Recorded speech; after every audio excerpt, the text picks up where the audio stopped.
Good day everyone, I'm Deva here and today we are going to discuss about the potent, fast-acting black mamba and its toxicity towards human body. To begin with, let's get to know about black mamba and its characteristics. What is a black mamba? The black mamba, Dendroaspis polylepis, is a species of highly venomous snake belonging to the family Elapidae. It usually found in savanna, woodlands or dense forests. It is extremely dangerous as it can perform fast strikes with high envenomation. The behavior of black mamba is that it only responds to direct aggression and usually avoids humans. It is quite similar to cobras, olive grass snakes or boomslang. We are going to look at the physical characteristics of black mamba. It has elongated coffin-shaped head. Inside of the mouth is black. It forms narrow hood when feeling threatened. The color of the black mamba is either light olive or light grey. It can lift 1/3 of its body off the ground. The belly is light grey and it may have bearing near the tail. The average length of black mamba is from 2.2 to 2.6 meter and the maximum length of black mamba is 4.3 meter. It's time for us to go for the important section, which is to learn about the venom of black mamba and the factors affecting toxicity in human body due to bitten of black mamba. As you can see the figure on the right side, black mamba has fangs that can reach 6.5 mm in length and are found in the front of the upper jaw. The amount of venom per fang is 12 to 20 drops. A little bite on a human requires about 15 to 20 mg of venom.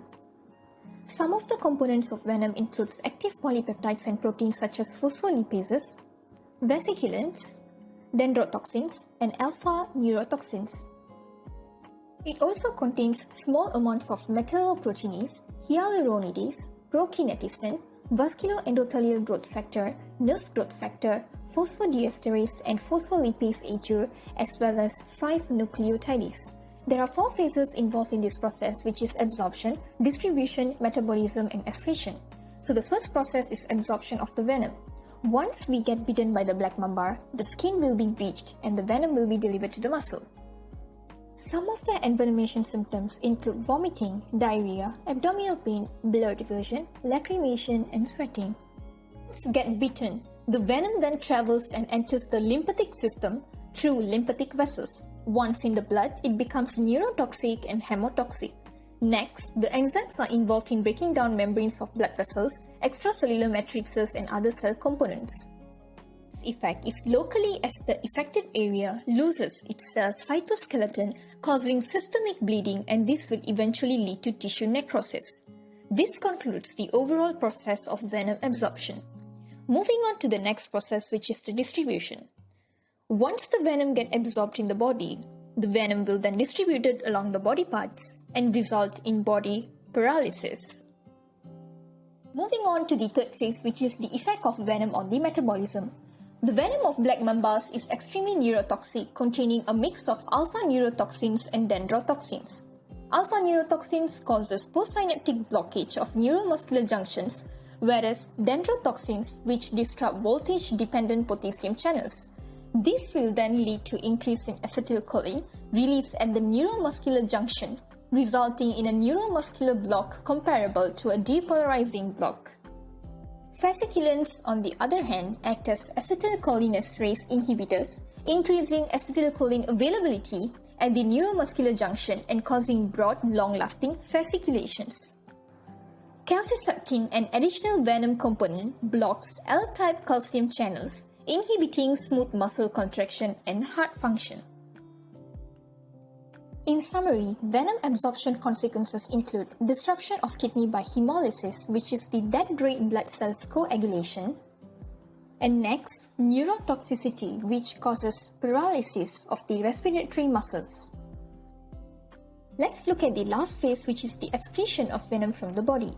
Absorption of snake venom depends on lymphatic transport followed by subcutaneous envenomation. The ongoing period of neurotoxic symptoms usually lasts within 4 hours, but could be delayed up to 10 hours with the following bite. It is not well understood regarding the metabolism of venom components, but it is likely that the components of the venom are inactivated by enzymes within tissues, which might be distributed and reach different tissues unevenly. Most probably that metabolism venom fractions are eliminated predominantly by the kidneys. This concludes the entire phases of venom toxicity on the human body. There are few treatments that can get rid of the venom of black mamba.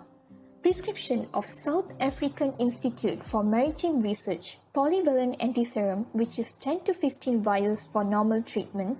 Secondly, monitor the patient for any allergic reactions. Thirdly, administer narcotics if there are signs of respiratory depression such as hypoventilation or altered mental status. And lastly, provide benzodiazepines, which is the minor tranquilizers, to help the patient manage pain or discomfort. In summary, all of the objectives have been achieved, namely what is black mamba, envenomation and symptoms, venom absorption and distribution, effect of venom on the metabolism, venom excretion, and treatment. In all hope, specific treatment and action that we have obtained would truly enlighten people that might face this situation in the future. That's all from all of us. Thank you for your attention.